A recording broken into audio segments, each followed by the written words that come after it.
life alive. If it's something you have to go run, fight, get it for yourself. No one really do. Like everyone is fight for their life. Wow. So that kind of stuff where it's really pain and it's really hard to imagine. It's really hard to talk, but I think the reality and it's out there and we need to talk it. Yeah. Wow. Yeah. And when you were going through the desert yourself, how many people were on your car? And because it's like a jeep, right? Yeah, we are about 23 people. Yeah. From that was I think 2 people, 1 person died. And they died inside the car, or they had fallen out? When we had a rest over, like we gone for 1.5 days, 1 day and a half, and that is, and then again when we rest during resting, she couldn't wake up, and because she just like rest a little bit, and then I think because she have a friend, and then we just put it on water because everyone lay down on like a desert is so big, so it's really pain, and then we had to bathe that person with our finger. You had to bury them with Literally that much. It's just sometimes. Yeah. How old do you think the woman was? I think she's 24 or something. Yeah. And you said she had a friend with her, or no? She had like basically because like she have someone that she traveling with. I'm not sure how close they are, or just maybe because they met like then at some point they changed the car and we separated and then see. And the other car get caught by border control, and then they put it. We escaped, and 2 escaped, 1 get caught in like. And who is the border controls? This is Libya. I think they're probably just mafia. Who just wants we don't really know. But this like they have a full stuff, full equipment, and they are like a police and everything.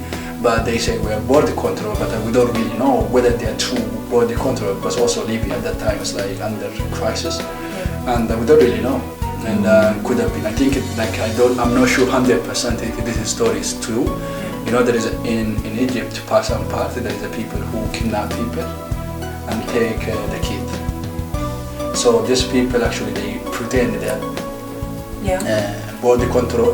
They catch a lot of people. They take to the field because they have separate field, and then they do anything they want. No one really hear anything about it for these people. It happened, and also actually there is some part of where they made take from Sudan, and when I think I'm not 100% sure, but the one is desert. I felt at least from 3-4 people. Yeah. How many? I know this is it's a complete guess. How many people do you think are crossing the desert each day? It depends the season, also the time. I think there is not really, maybe just it's hard to get that like a static number how many people are crossing, but I think there is at least every day maybe crossing up to 3, because it's a very different place, and like like at least 1 to 3, 4 cars passing every day. Whether it's a small group or big group. And maybe there's also sometimes when there's, for example, summer and a lot of people move, and the winter not really much, or in the winter a lot of people move, but it's in the summer not much. So that kind of stuff like very hard to this. I think there's at least people. And in my area nowadays maybe it's less, but again with the Sudan conflict I think there is a lot of movement and people trying to get out of that. I think that happen quite a bit every day, people passing, and whether they make it or not, because now I really call back say I made it, and because of the people saying okay, this is the direction we're moving, everyone try to move that direction. And you may, if you will be able to be a testimony for that, hey, the road is the path is really dangerous, please don't do it, or find another way. That will give people at least understanding, or the road is rough, or you may lose life, but because sometimes it take sometimes to hear if someone goes in that direction, and it takes 6 months because the road is rough, maybe you end up in jail, you end up spending so many times in the desert, all the stuff. This is something really hard to stop, or hard to think, or it's hard to tell. So I think this kind of areas, like really when again, it's a journey of like, you know, people spend days, week, month, and up to 6 months, where, you know, because you get caught, they send you back, you try again, and then, you know, that's kind of stuff, like a lot of situation happen every day in different time.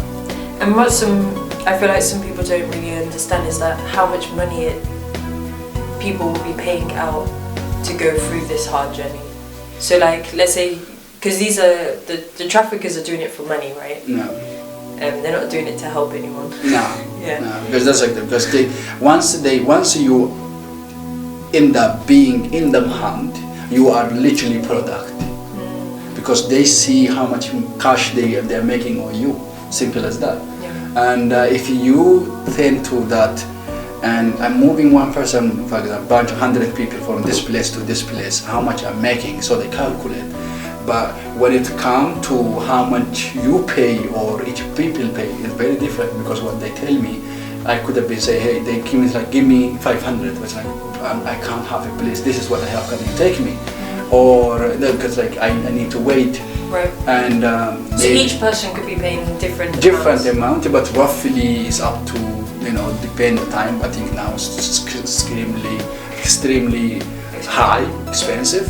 At the time, like people paid about 700, 1,000, 1,100. Just for the desert, or you mean for like the whole? Just desert. But actually, you can actually get it cheated, because they take from this place to this place, which is maybe 2 days, 3 days, and they don't handle you direct.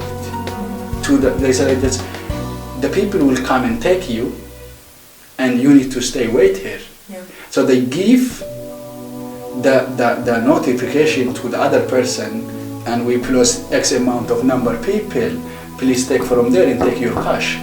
So they promise to take it from Sudan to desert in Libya, but I'm 100% there is a lot of people cheated in the middle. Yeah. End up being paid at least 4 times. Wow.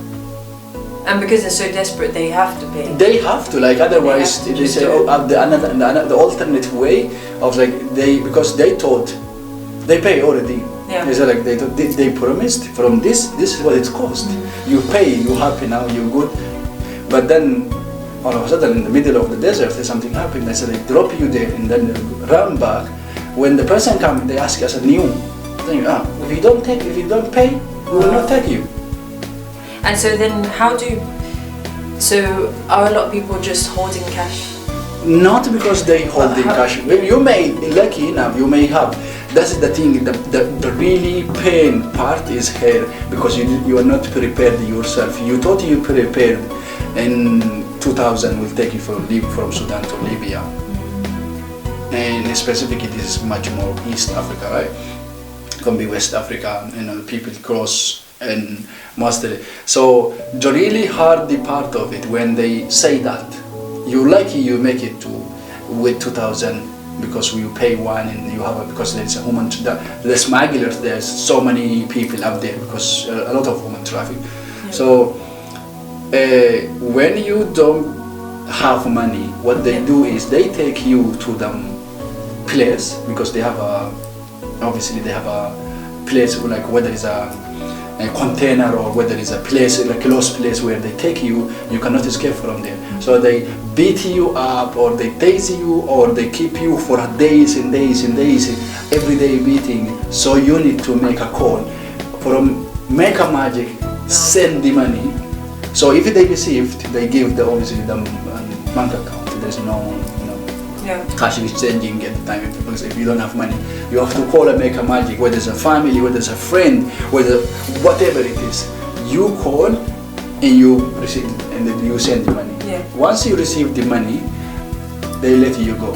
That's why a lot of people end up paying multiple times, and that's why